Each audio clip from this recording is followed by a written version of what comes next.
Hi there, I'm Cindy Haba with Momentum Coaching, and I work with ambitious, accomplished, and aspiring professionals seeking to land their ideal role, start a new business, or advance in their career. Welcome back to Career Club.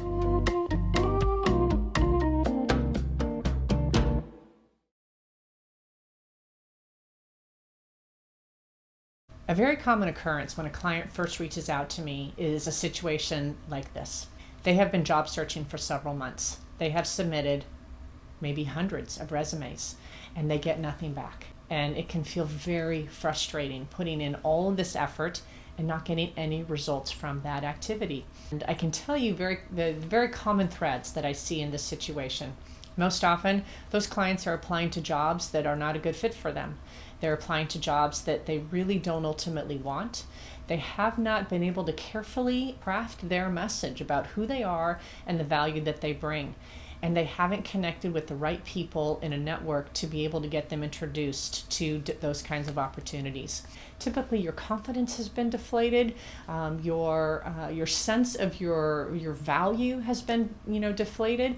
And so what we do is we just revamp that process. We take a look at those activities that are going to bring you a better return on your investment so that you can spend time focusing on actions that are going to get you noticed, that are going to have you target the jobs that are the right kind of fit for you, and that you're going to be able to have a message that is in alignment and in congruence with who you are and the kind of work that you want to do.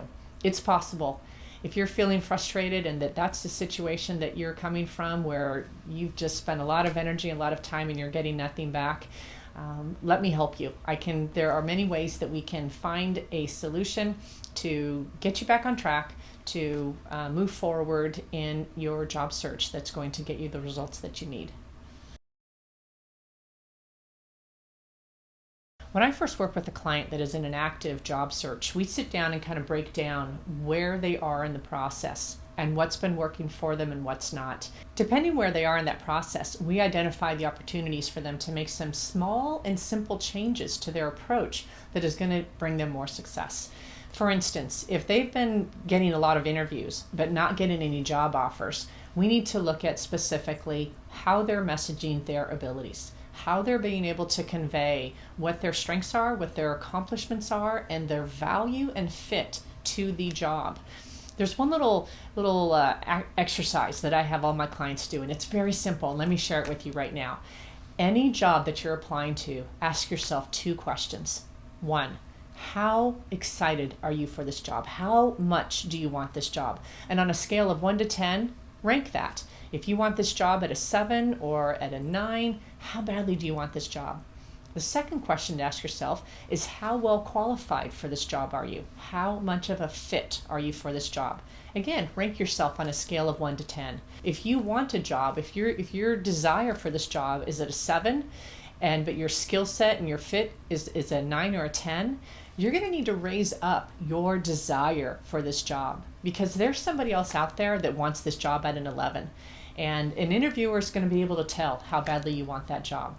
If on the other side, you want the job at a 10, but maybe your skill set is maybe a 6 or 7, then you're going to be needing to strategically craft your message so that you can show the value that you bring to that job and that you're going to be a great addition to the team. So in addition to your excitement for it, why should they hire you and what makes you a qualified fit for it? Answering these two easy questions can help you identify what strategy you need to take in order to successfully approach each individual job opportunity. I'm not going to lie, that is hard. And it's not an uncommon state for my clients to begin work with me. And so sometimes before we can even start taking some next action steps, we need to kind of regroup. We need to rebuild our confidence. And there are some easy things I think that you can do to recapture who you are and to come back to this process in a way that is going to allow you to find more success. Because what happens when we spread ourselves out there in a way and we apply to all sorts of jobs and we get nothing back, we think it's us. We think that we're no longer valuable, when really we're most likely not pursuing the correct targeted kind of roles, and we're not conveying our value in a way that that audience is going to be able to hear us and to resonate with us. And so we expend a lot of energy on opportunities that are never going to net us a return. And so when we come back to knowing better what kinds of roles are going to be a fit for you, when we come back to having your story competently and confidently shared, then you're bringing your energy back. You then regain some control in this process. So I want to acknowledge that your frustration is valid, and it is not uncommon at all. There are ways that you can better approach this process that are more in alignment with who you are, targeting only those roles that are suitable and appropriate for you, and you will get better responses from that type of activity. Your confidence will continue to grow, and your chances of success are much greater that you will get offered and land your ideal job. If you want more content like this, click like and add a comment below and tell me what more you're interested in so that I can continue to make new videos that answer your questions.